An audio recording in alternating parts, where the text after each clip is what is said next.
Assalamualaikum warahmatullahi wabarakatuh.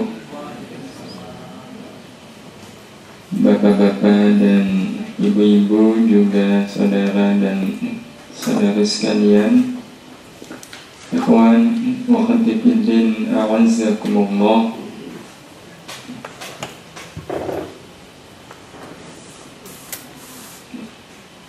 Mari kita awali ta'lim kita di kesempatan sore hari ini dengan sama-sama membaca kalimat basmalah. Bismillahirrahmanirrahim. Alhamdulillahi rabbil alamin. Allahumma shalli wa sallim wa barik ala nabiyyina Muhammad wa ala alihi wa ashabihi ajma'in. La hawla wa la quwwata illa billahil aliyyil azim. Subhanaka la ilma lana illa ma 'allamtana innaka antal alimul hakim. Allahumma anfa'na bima 'allamtana wa'allimna ma yanfa'una warzuqna 'ilman nafi'a.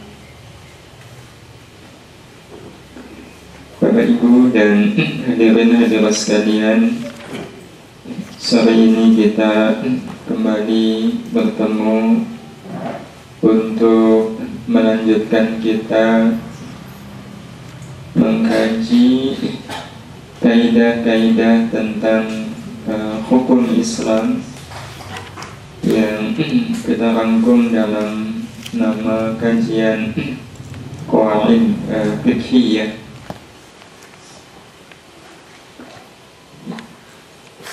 Inilah karena kita selama Ramadan ini ingin mengkaji Qawaid Fiqhiyah yang kemarin sudah kita sampaikan.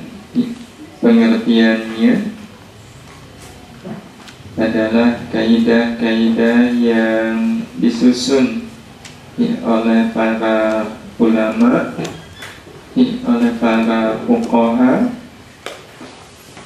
kaidah-kaidah yang memudahkan kita untuk mengetahui hukum dari suatu perkara atau kejadian, hukum dari apa yang dilakukan baik oleh kita maupun oleh sesama, di mana kita semua memahami tidak ada satupun dari perbuatan manusia yang tidak ada hukumnya. Tidak ada. Apapun yang dilakukan oleh manusia itu pasti ada hukumnya, pasti. Sekedar garuk-garuk kepala itu ada hukumnya. Masa sih ada hukumnya? Ya. Kalau kita lagi sholat, garuk-garuk kepala, hukumnya makruh. Apalagi garuk-garuk nggak gatal. Tapi kalau dalam keadaan tidak sholat, hukumnya mubah. Nah, hukum itu bisa berbeda antara satu kejadian dengan kejadian yang lain meskipun kejadiannya sama. Nah, karena setiap perbuatan kita ada hukumnya dan mutlak bagi kita untuk mengetahui hukum itu.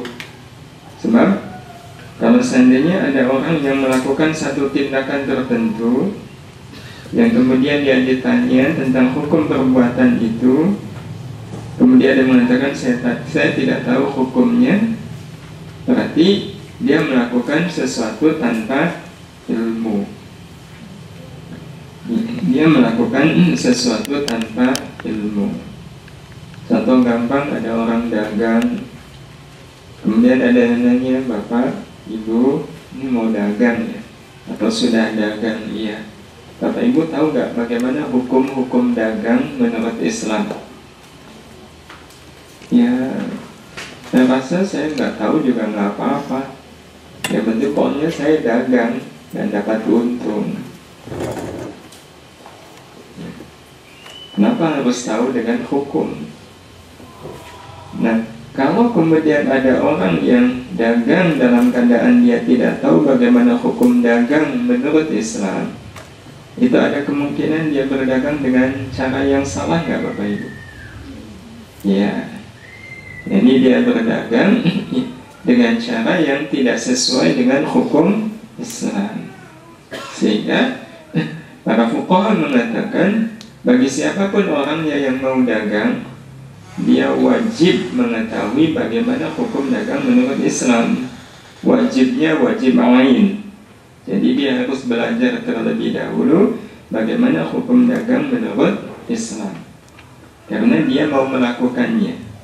Kalau seandainya kita tidak mau melakukannya, misal kita memang tidak mau dagang dan tidak akan dagang, maka mengetahui bagaimana hukum dagang menurut Islam itu juga tetap fardu, tetapi fardunya fardu kifayah. Tapi kalau kita sendiri yang mau dagang, maka wajib mengetahui bagaimana hukum Islam dalam soal berdagang, dan wajibnya wajib ain. Wajib ain itu berarti kita sendiri yang melakukannya. Kalau fardu kifayah itu bisa diwakilkan, dalam artian saya tidak tahu, itu tidak apa-apa sepanjang ada orang yang tahu. Mau nikah, ditanya, jangan mau nikahnya, ya sudah tahu belum bagaimana hukum nikah menurut Islam? Belum. Nah, kalau belum boleh nikah. Pelajari dulu bagaimana hukum nikah menurut Islam. Itu hukumnya wajib ain. Nah, hukum-hukum itu banyak.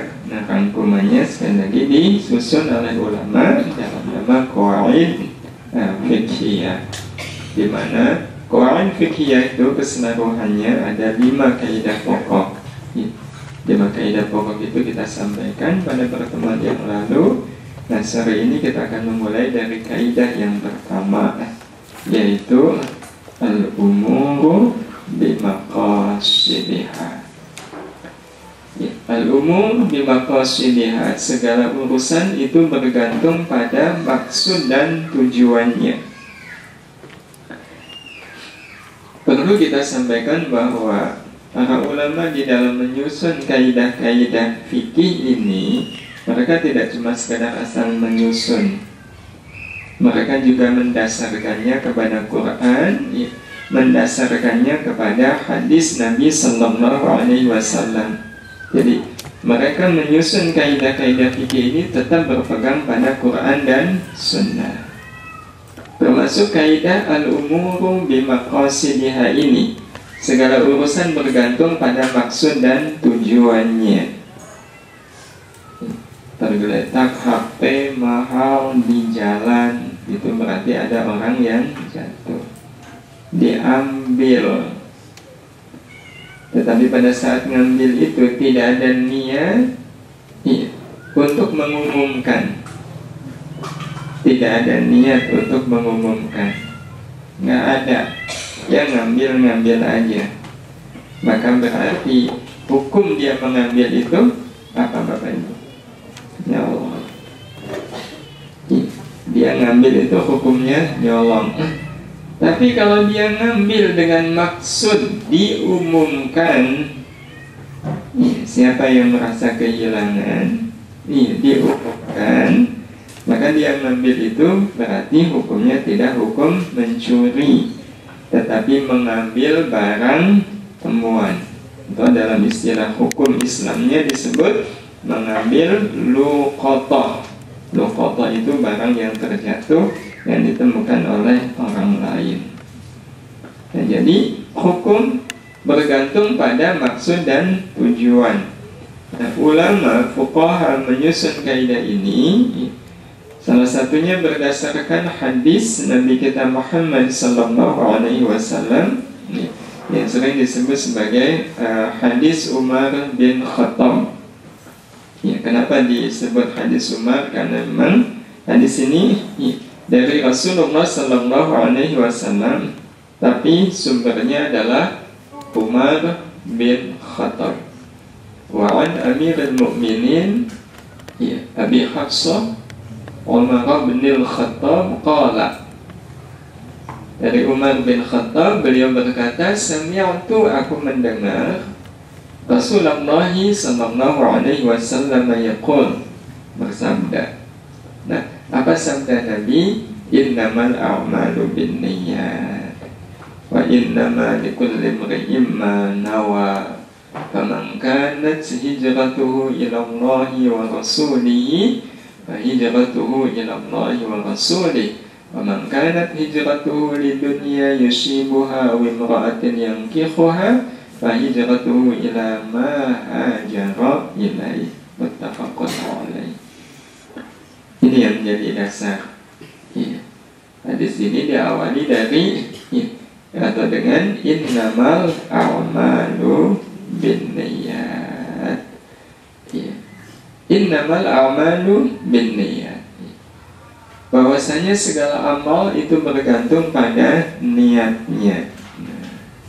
Bergantung itu berarti hukum sebuah amal itu bergantung pada niatnya.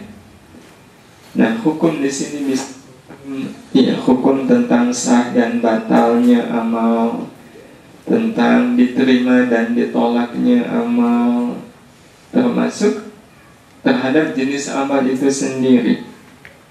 Itu semua bergantung pada niatnya. Bagaimana seseorang berniat di dalam melakukan amal. Karena itulah para fuqaha menyebutkan hadis ini termasuk hadis yang sangat penting dalam kehidupan seorang muslim. Nah, sehingga banyak para penulis-penulis kitab hadis yang mencantumkan hadis ini sebagai hadis nomor 1.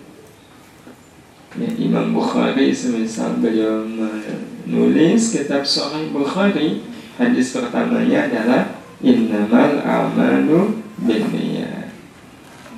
Imam An-Nawawi Ad-Dimashqi, beliau juga menyusun kitab hadis namanya Riyadhus Shalihin.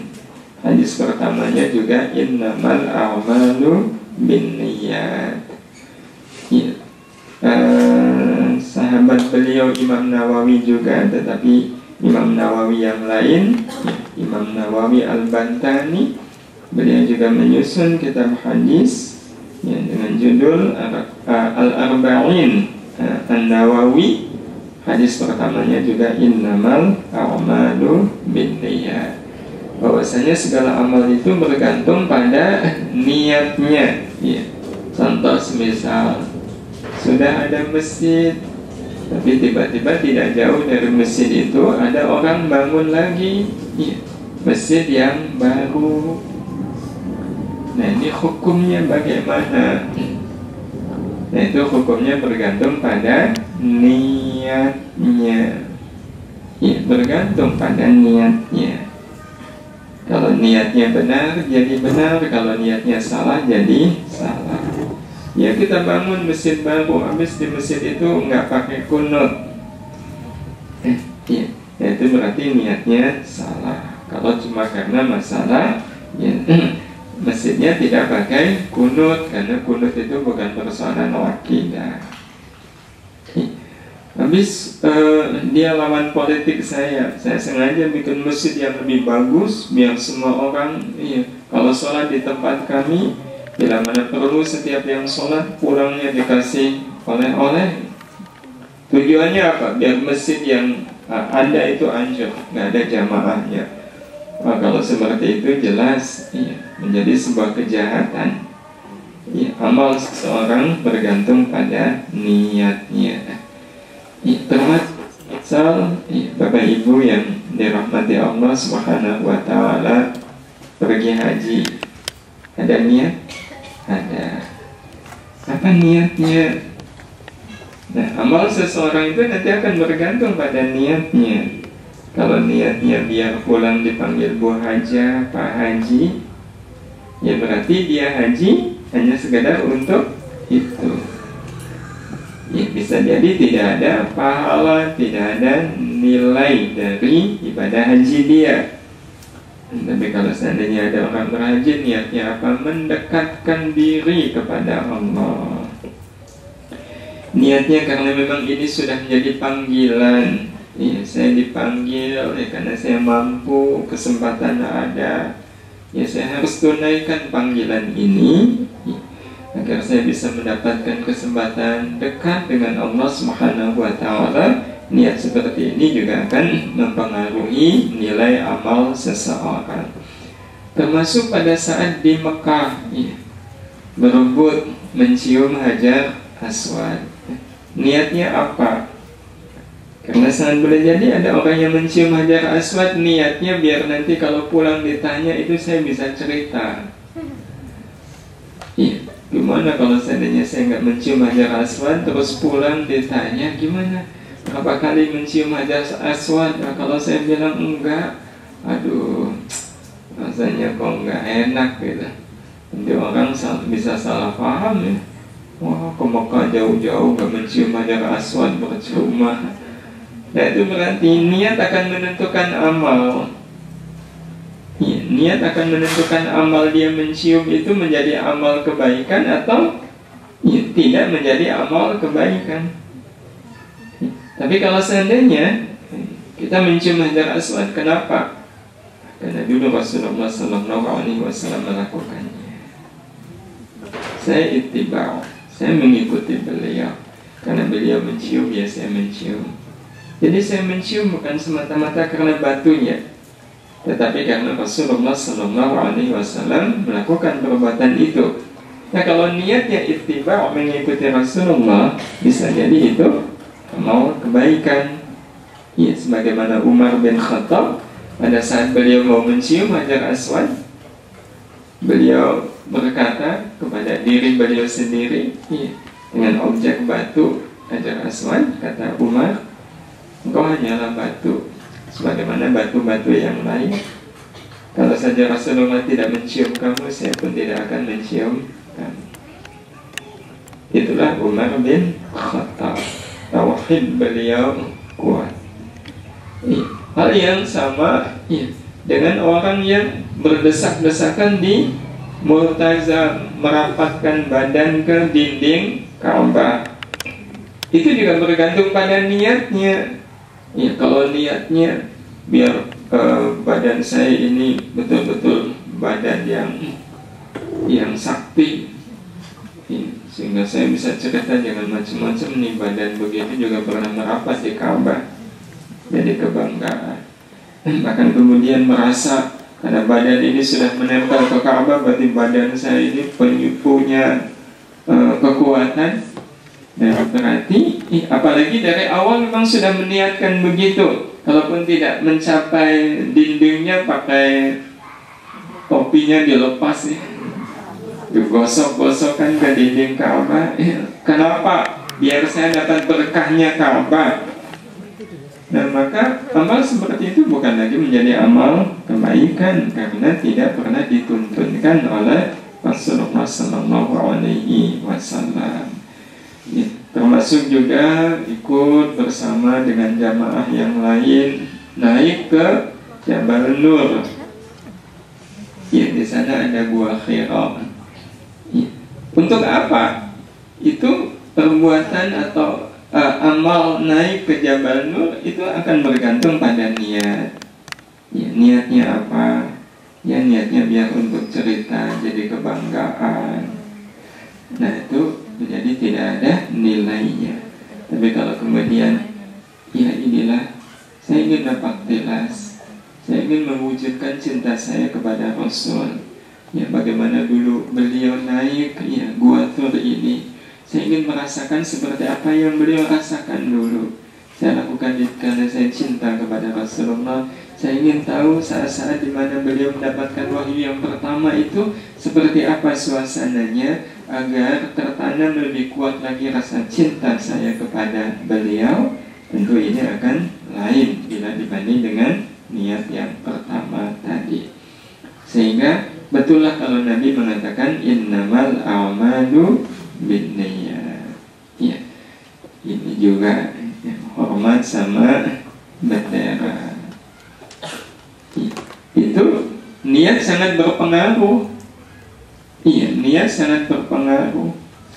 Kalau orang hormat sama bendera karena merasa inilah bendera sakti kita, Indonesia tidak akan mungkin bisa merdeka tanpa merah putih. Ya, kemudian hormat betul-betul kepada bendanya, ya, itu akan menentukan berarti amal dia amal yang seperti apa.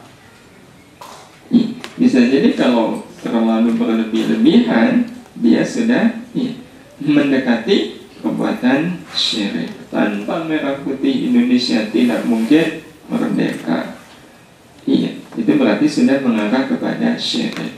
Tapi kalau melihat bendera, iya, dan kemudian hormat, iya, tetapi yang ada di kepala ini mengingat pengorbanan para pahlawan. Mereka sudah menyumbangkan darah, dagingnya, bahkan nyawanya, ya, untuk kemerdekaan negeri ini. Lantas apa yang harus saya lakukan? Muncul tekad, saya harus meneruskan perjuangan mereka. Itu bisa jadi akan lain, ya, nilai amalnya. Jadi betul-betul bergantung pada niat. Kekuburan itu juga bergantung pada niatnya. Iya, bergantung. Kalau kekuburan niatnya bisa ya lagi judeg gini, skripsi nggak selesai-selesai, iya, minta bimbingan dimarahi terus ada teman yang bilang kamu ziarah kubur sana, ada itu kuburannya wali, kamu nanti bisa terbantu dengan ziarah kubur ke kuburnya wali itu. Nah, memang niatnya untuk itu, ziarah kubur bukan lagi menjadi kebaikan. Akan berbeda dengan orang ketika ziarah kubur, niatnya adalah untuk zikrul maut, mengingat kembali kematian. Baca koran, itu juga hukumnya bergantung pada niat. Niatnya apa? Iya, niatnya apa? Ya, kalau niatnya, misalnya saya mau beli rumah, saya perlu informasi. Nah, niatnya memang untuk cari informasi, itu menjadi kebaikan. Nah, tapi kalau kemudian niatnya cari ramalan bintang, ya, hukumnya bisa menjadi lain. Saya sih nggak pakai niat-niatan, baca ya baca. Iya, nggak pakai niat-niatan. Nah, kalau nggak pakai niat-niatan berarti dia baca Quran itu menjadi sesuatu yang tidak ada tujuannya. Dan sesuatu yang tidak ada tujuannya berarti sia-sia. Kalau sia-sia berarti lebih dekat kepada makruh. Datang ke Prambanan, itu juga bergantung pada niat. Jadi innamal a'malu itu amat sangat penting. Sebagaimana kita memberi uang, itu bergantung pada niat. Niatnya apa? Bisa jadi niatnya zakat, maka jadi zakat. Tapi kalau niatnya infak, ya jadi infak. Kalau sedekah, jadi sedekah. Kalau hadiah, ya jadi hadiah. Ini hadiah dari saya. Ya berarti amalnya itu amal memberi hadiah. Tapi gimana kalau seandainya utang? Nih, kamu kan nggak punya uang nih, saya hutangkan kepadamu. Nah, maka itu juga jatuhnya menjadi piutang bagi yang memberi. Ya. Atau semisal titip, ngasih gitu, tapi niatnya titip, ya berarti uang itu statusnya adalah titipan. Nah, dari sini Bapak Ibu yang dirahmati Allah Subhanahu wa Ta'ala, kita bisa memahami fungsi niat. Yang kalau kita uraikan, fungsi niat itu ada dua. Yang pertama, ya, membedakan antara ibadah dan bukan ibadah. Itu fungsi niat. Untuk membedakan antara ibadah dan bukan ibadah. Sekali lagi itu fungsi niat. Contoh, ada seorang muslimah ibu-ibu, dia sudah selesai masa haidnya. Nah, karena itu kemudian dia pun mandi. Nah, pada saat dia mandi niatnya membersihkan diri, mensucikan diri dari hadas besar. Berarti mandinya ibadah, bukan Bapak? Ibadah. Iya, mandinya ibadah. Tapi kalau seorang, udah sore nih, mandi aja dia. Iya, mandi aja, guyur badan. Selesai ya selesai. Apakah itu jadi ibadah? Tidak menjadi ibadah. Bisa jadi, ya bagi dia itu hanyalah kebiasaan. Jadi ini fungsi niat untuk membedakan antara ibadah dan bukan ibadah. Ada orang yang makan, dia niat, saya makan biar saya memiliki kekuatan, agar saya bisa menolong orang, agar saya bisa beribadah, agar saya bisa mencari ilmu. Itu tujuan dia makan. Jadi ibadah nggak Bapak Ibu? Insya Allah. Tapi kalau orang makan, ya, kenapa makan? Ya habis lapar. Iya, dan makanannya ada, ya saya makan. Maka dia makan seperti itu tidak menjadi ibadah. Inilah fungsi niat yang pertama. Jadi bisa merubah sebuah amal yang semula tidak disebut ibadah, berubah menjadi ibadah. Berpakaian, ya, betapa seringnya kita berpakaian tanpa niat. Nah, kalau tanpa niat itu berarti tidak menjadi ibadah. Kalau tanpa niat.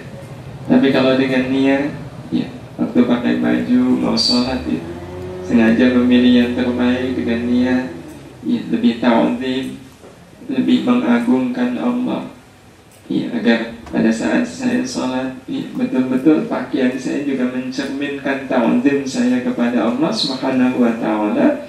Itu niat dan tujuan dia berpakaian. Sangat boleh jadi dia berpakaian itu menjadi ibadah. Sekarang bagaimana kalau seandainya ada orang berpakaian niatnya biar dipuji orang? Jadi ibadah nggak Bapak? Nah, sengaja beli baju mahal, terus dipakai, di hatinya sudah ada maksud, biar semua orang tahu siapa saya. Biar orang tahu siapa saya. Ya padahal tetap aja kalau dia nggak mengenalkan dirinya, ya nggak tahu siapa dirinya. Tapi kadang orang merasa dengan pakaian seperti ini orang akan tahu kelas saya. Nah itu berarti dia berpakaian tidak menjadi ibadah. Itu bukan ibadah. Nah bukan ibadah itu bisa hanya sekedar kebiasaan atau bahkan menjadi maksiat. Tergantung semuanya pada niat. Ini fungsi niat yang pertama. Nah yang kedua, niat itu berfungsi, ya, Bapak Ibu yang dirahmati Allah, membedakan antara satu ibadah dengan ibadah lain.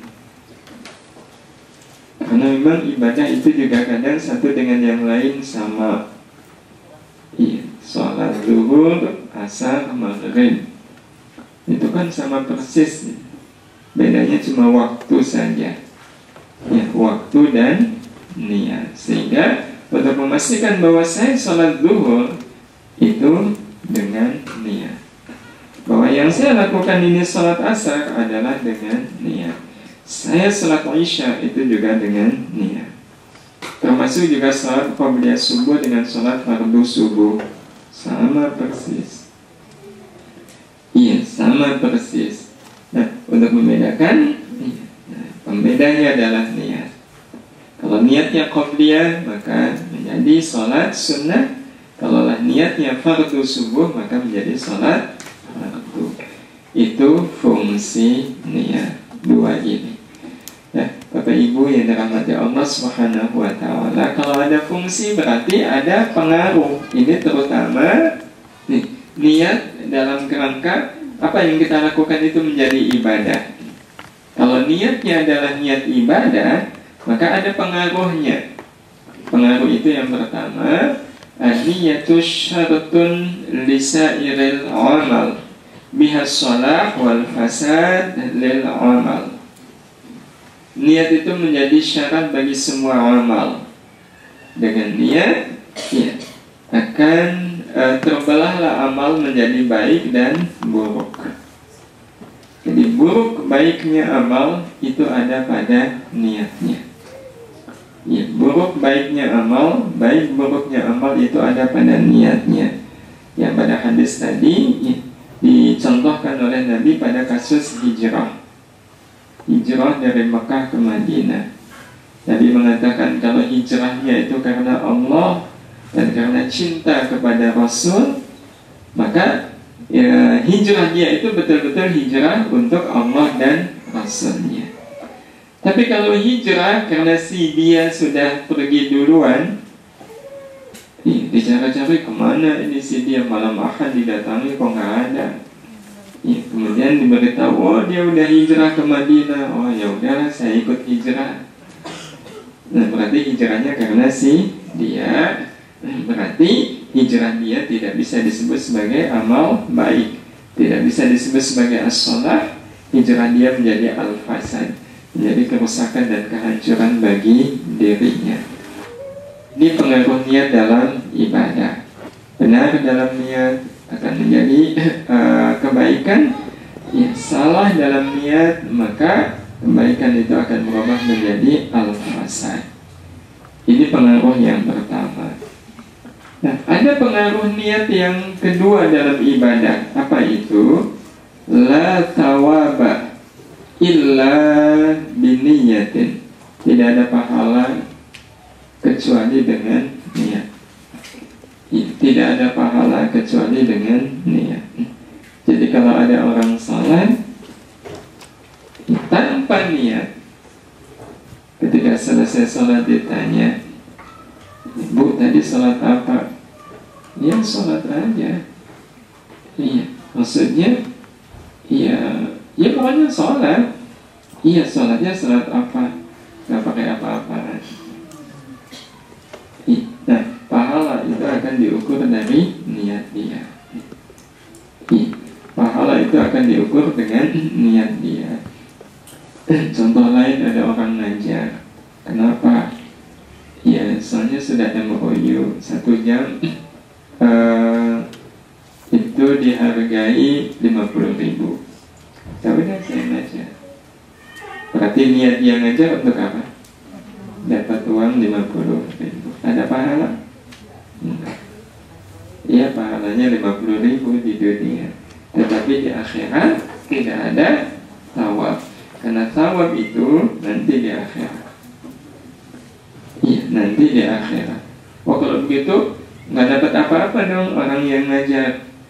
Ya itu nanti kalaupun dia dapat dari uang yang dia peroleh itu, nanti uangnya dipakai buat apa? Kalau uangnya dipakai buat sedekah, nah thawab dia dari sedekah itu, pahala dia dari dia bersedekah. Kalaupun dia bekerja dengan cara mengajar, ya pahalanya pahala bekerja, bukan pahala mengajar. Pahalanya pahala cari uang. Nah, Bapak Ibu yang dirahmati Allah, ini pengaruh niat dalam ibadah. Jadi ada dua, akan menyebabkan amal itu menjadi baik atau buruk. Dan yang kedua, ya, amal itu berpahala atau tidak berpahala. Ini sesuai sebenarnya dengan apa yang dikatakan oleh Allah Subhanahu wa Ta'ala di dalam Al-Quran, yang membuat nanti niat itu terbagi menjadi dua macam. Ya, dua macam niat. Dua macam itu, yang pertama adalah niat niat amal. Ini yang pertama. Jadi niat itu ada dua macam. Ya, sekali lagi, yang pertama niat amal, dan yang kedua adalah niat yang disebut ma'mul lahu. Jadi ada niat amal itu sendiri dan ada niat ma'mul lahu. Nah, dua macam niat ini itu didasarkan pada apa yang dikatakan oleh Allah Subhanahu wa Ta'ala dan Rasulullah Sallallahu Alaihi Wasallam. Hadis Muslim, Rasulullah mengatakan, "Man 'amila 'amalan laisa 'alaihi amruna fahuwa rad." Barang siapa yang melakukan amal yang kami tidak memerintahkannya, maka ia tertolak. Ini yang mendasari bahwa niat itu ada dua macam. Sehingga Niat itu tidak cuma sekedar asal niat, harus dilihat dulu amalnya itu. Amalnya itu termasuk amal yang diamr nggak oleh Nabi amruna. Apakah Rasulullah memerintahkan amal itu? Iya. Apakah Rasulullah memerintahkan amal itu? Kalau iya Rasulullah memerintahkan amal itu, iya maka berniat itu sudah semestinya. Tetapi kalau seandainya Rasulullah SAW tidak memerintahkan, maka sebaik apapun niat itu tetap tidak menjadi amal.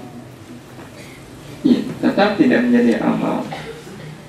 Iya, semisal orang Jawa sering nyadran, tujuannya apa? Tolak bala. Iya, tujuannya tolak bala, berarti ada niat di situ, ya, menolak bencana. Apakah kemudian amal itu menjadi amal? Tidak, karena Nabi SAW tidak memerintahkan. Betapapun ada niat dan niatnya bagus, niatnya baik, tetap hukumnya radd, tertolak. Ya, hukumnya tertolak. Ini dasar yang pertama. Nah, dasar yang kedua adalah firman Allah Subhanahu wa taala di surat Al-Kahfi ayat 110. Faman kana yarju liqa'a rabbih falyamal 'amalan shalihan wa la yusyrik bi'ibadati rabbih ahada. Barang siapa yang ingin berjumpa dengan Rabb-nya, maka hendaklah melakukan amal yang baik dan tidak menyekutukan Allah dalam ibadah kepadanya dengan apapun dan siapapun. Nah, ini dasar yang kedua yang kemudian membuat kita membagi niat itu menjadi dua macam, ya, yaitu niat amal dan niat ma'mul lahu. Ya. Nah, niat amal, ya, niat amal itu apa maksudnya? Nah, kalau niat amal, ini pengertian niat amal. Niat amal berarti menyengaja di dalam hati untuk melakukan amal yang diperintahkan dengan memenuhi semua syarat rukunnya. Itu yang dimaksudkan dengan niat amal. Dan siapapun orangnya yang melakukan amal, dia harus melakukan niat seperti ini. Jadi menyengaja di dalam hati, ya, menyengaja di dalam hati untuk melakukan amal yang diperintahkan. Berarti ada kepastian bahwa apa yang saya lakukan itu memang diperintahkan. Seperti sholat, ya, sholat zuhur di waktu zuhur. Ini jelas amal sholat ini diperintahkan oleh Allah Subhanahu wa ta'ala. Kita pun kemudian menyengaja di dalam hati untuk melakukan sholat zuhur itu. Menyengaja. Jadi ada kesengajaan di dalam diri kita bahwa apa yang akan saya lakukan ini adalah sholat zuhur. Begitu ada kemantapan di dalam hati, ya, kesengajaan yang mantap di dalam hati, kemudian kita takbiratul ihram, Allahu Akbar, berarti kita sudah sholat disertai dengan niat. Amal kita menjadi amal sholat karena disertai niat. Mau wudhu, ya, begitu kita buka keran, itu hati kita betul-betul menyengaja bahwa yang akan saya lakukan ini adalah amal wudhu. Yang saya lakukan amal wudhu, di mana amal wudhu itu diperintahkan oleh Allah Subhanahu wa ta'ala, dan kita berniat di dalam melakukan wudhu itu dengan memenuhi semua syarat rukunnya. Artinya kalau seandainya ada orang yang berwudhu, kemudian dari awal dia sudah berniat, saya tidak akan membasuh tangan, saya tidak akan membasuh tangan. Kenapa? Habis ada lukanya. Apa lukanya? Panu. Saya tidak akan membasuhnya. Dari awal sudah ada niat begitu. Maka betapapun kemudian dia berwudu, niat dia itu tidak membuat amal dia menjadi amal wudu. Karena dia sudah ada niat untuk tidak memenuhi syarat rukunnya. Jadi waktu sholat itu sudah ada niat. Nanti saya sujudnya sekali aja.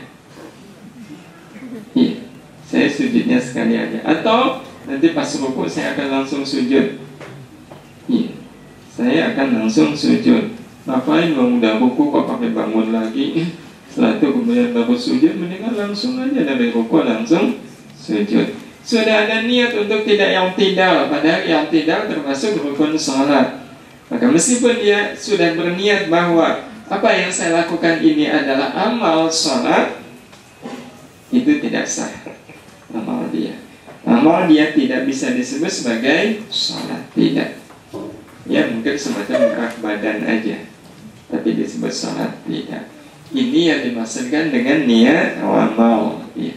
Dan ini seperti yang disebutkan oleh Nabi kita Muhammad tadi, man amila amalan laisa alaihi amruna fahuwa rad.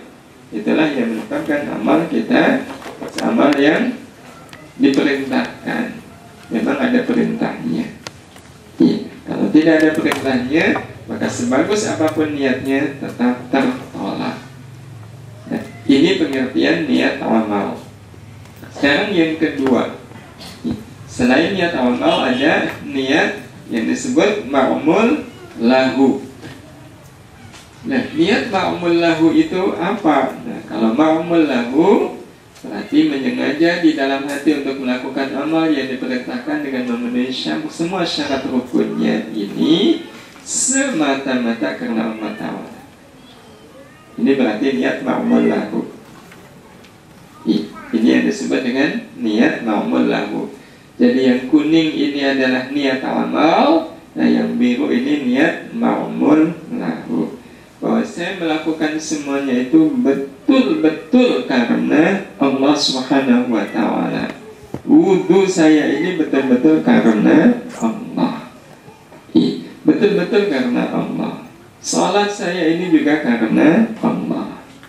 Nah, kalau orang dalam niatnya sudah memenuhi dua kriteria ini, niat amalnya iya, niat ma'mul lahunya juga iya, nah berarti betul-betul dia sudah sah. Iya, dia sudah sah di dalam melakukan amal. Nah, karena itu Bapak Ibu yang dirahmati Allah, amal kita kalau dilihat dari niat amal dan niat ma'mul lahu, itu nanti terbagi menjadi 4 kemungkinan. Kalau ma'mul lahu itu berarti kita ikhlas, ya, karena semata-mata karena Allah kan berarti ikhlas. Nah Bapak Ibu dan teman-teman sekalian, di hadapan ma'mul lahu dan amal, niat amal dan niat ma'mul lahu, ada 4 kemungkinan dalam niat amal. 4 kemungkinan itu, yang pertama ikhlas dan sesuai dengan syariat atau tuntunan, dan inilah yang diterima. Jadi dia ikhlas, berarti ma'mul lahunya terpenuhi dan sesuai dengan syariat, berarti niat amalnya terpenuhi. Ini yang pertama. Nah, nanti yang kedua, ada orang yang ikhlas namun tidak sesuai syariat. Ikhlas tapi tidak sesuai syariat. Nah, betapapun ikhlas tetap raddun, tetap tertolak. Amal dia tidak sah. Ya, amal dia tidak bisa disebut sebagai amal, betapapun dia ikhlas. Ya, betapapun dia ikhlas. Kamu kok mukul dia? Emang kenapa? Saya betul-betul ikhlas kok mukul dia. Nah, itu raddun. Iya, itu raddun. Kamu kok pacaran? Emang kenapa? Itu kan nggak boleh. Iya, yang penting kan kita ikhlas kok. Nggak ada tekanan, suka sama suka, rela sama rela. Dia bilang ikhlas, tapi amal dia itu tidak sesuai dengan tuntunan. Ya, urunan untuk nyadran. Ya. Kita ikhlas kok, urunan begini ikhlas, betul, tapi amalnya tidak sesuai tuntunan. Maka itu juga tidak menjadi amal. Ini yang kedua. Dan yang ketiga, sesuai syariat tapi tidak ikhlas. Nah, ini juga nggak bisa diterima. Amalnya sesuai dengan syariat, iya. Salatnya benar, syarat rukunnya terpenuhi, tapi ini dipuji orang. Atau dia puasa karena gengsi, malu, ya. Masa itu anak-anak saja puasa, saya kok enggak, nanti orang-orang gimana? Malu saya kalau sampai tidak puasa. Nah, puasanya benar sesuai syariat, tetapi kalau tidak ikhlas menjadi haba mansura, tidak lagi menjadi amal. Dan yang keempat tentu sudah bisa diduga ya. Ini parah sekali nih yang keempat ya. Sudah tidak ikhlas, tidak sesuai dengan syariat lagi. Iya. Tidak ikhlas, tidak sesuai syariat. Wah, betul-betul jengkel saya tadi. Iya. Padahal yang saya incer itu sendal sebelahnya kok dapatnya ini. Betul-betul saya jadi nggak ikhlas ini. Nah, itu berarti sudah nggak ikhlas ya, tidak sesuai syariat, itu parah sekali. Nah, dari 4 kemungkinan ini berarti pilihan niat kita yang mana Bapak Ibu? Ya. Kenapa harus yang pertama? Karena Allah Subhanahu wa ta'ala, Rasulullah sallallahu alaihi wasallam pernah bersabda, "Innallaha thayyibun la yaqbalu illa thayyiban." Innallaha thayyibun, sesungguhnya Allah itu maha baik dan dia tidak akan menerima amal kecuali amal yang thayyib, kecuali amal yang baik. Itulah yang diterima oleh Allah Subhanahu wa ta'ala. Amal amalnya at-thayyib. Insyaallah amal beliau diterima. Iya, betul-betul diterima. Iya. Saya yakin amal beliau ya, diterima ya, khususnya amal beliau yang mengizinkan saya menikahi putri beliau. Ya, untuk paham ya, oh berarti mertuanya namanya Pak Toyib ya. Tentu saja tidak harus merubah nama agar amal-amal kita diterima ya, di sisi Allah Subhanahu wa ta'ala. Nah, terus apa kriteria kalau amal itu disebut sebagai amal yang thayyib? Ini kriterianya ada 2. Yang pertama adalah aswab, amal itu sesuai tuntunan. Ini sebuah amal akan disebut thayyib, yang nanti Allah akan menerima amal itu.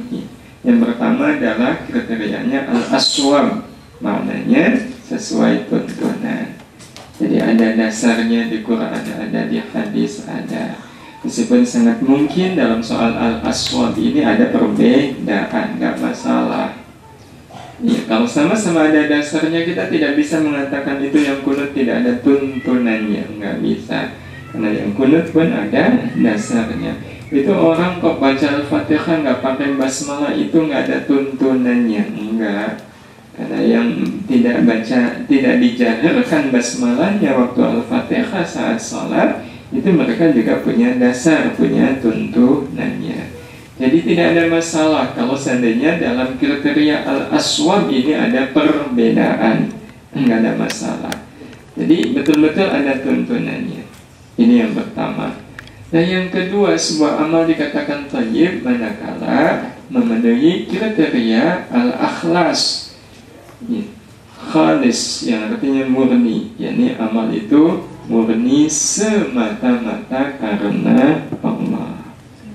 Ya, semata-mata karena Allah, bukan karena ingin dipuji oleh manusia, bukan karena ingin diberi oleh manusia, bukan karena ingin dipilih oleh manusia, bukan, tetapi murni semata-mata karena Allah. Nah, murni semata-mata karena Allah tadi disebut al-akhlas, ini juga bertingkat-tingkat. Sebagaimana air murni itu tentu kemurniannya bertingkat-tingkat. Ini susu murni tentu kemurniannya bertingkat-tingkat. Maka al-akhlas dalam amal pun ya, murni semata-mata karena Allah itu ada tingkatannya. Ini tingkatan al-akhlas. Yang pertama, ini yang paling rendah adalah al-akhlas dalam artian ingin mendapat balasan dari Allah di dunia. Ingin mendapat balasan dari Allah di dunia. Itu masih masuk al-akhlas itu masih. Kalau balasan yang diinginkan dari Allah itu tetap al-akhlas. Contoh, Bu kok rajin sekali sholat duha, ya biar Allah mudahkan rezeki saya. Itu berarti ibadahnya ikhlas kan? Ikhlas, iya. Itu tetap sholat duhanya ikhlas. Kenapa? Karena yang dia harapkan adalah rezeki dari Allah. Tapi kalau seandainya rajin sholat duha, kenapa? Iya. Karena tadi ada sayembara ya. Siapa yang pekan depan kalau kita ketemuan lagi sudah hafal surat Al-Kahfi, saya akan kasih kalau sampai utuh 110 ayat nih, dapat hadiah 500.000. Wah, lumayan nih, semangat akhirnya satu minggu itu dia betul-betul hafal surat Al-Kahfi. Kira-kira itu termasuk al-akhlas nggak? Enggak. Nah, yang dia inginkan adalah balasan dari manusia. Jadi dia hafal Al-Kahfi itu tidak menjadi amal, ya, tidak menjadi ibadah. Ini tingkatan yang pertama, ya, tingkatan yang paling rendah. Nah, di atasnya adalah beramal karena ingin mendapat balasan surga di akhirat. Jadi salat duha, ketika ditanya kenapa Bu salat duha, kenapa Pak rajin sekali salat duha, kemudian dia mengatakan agar jalan saya ke surga menjadi semakin lapang. Berarti yang dia inginkan surga. Ya, yang dia inginkan adalah surga. Itu termasuk al-akhlas dan tingkatannya lebih tinggi daripada yang pertama. Tapi ada yang paling tinggi dan ini kemurniannya 100%, adalah orang-orang yang ketika beramal yang dia inginkan hanya semata-mata ridha Allah Subhanahu wa ta'ala. Jadi ketika beramal itu yang ada dalam benak pikirannya itu adalah Allah ridha dengan amal saya, Allah ridha, Allah kebahagiaannya. Kalau Allah menatap saya dengan pandangan ridha, alangkah bahagianya kalau seandainya Allah betul-betul ridha kepada amal saya, kepada hidup saya, betul-betul ridha yang dia inginkan. Iya, angan-angan bidadari itu nggak ada di kepala. Makanan yang lezat, enak gitu di surga itu nggak ada di kepala. Yang ada adalah nikmatnya kalau nanti di akhirat saya bisa bertemu dengan Allah, berjumpa dengan Allah, iya, bisa muajaah, iya, menatap keindahan wajah Allah. Itu yang ada pada saat dia sholat. Itu berarti atau melakukan amal, berarti akhlasnya betul-betul murni. Inilah makna dari innamal a'malu binniyat. Tentu ini belum selesai. Termasuk kaidah al-umur wa bimaqasidiha juga.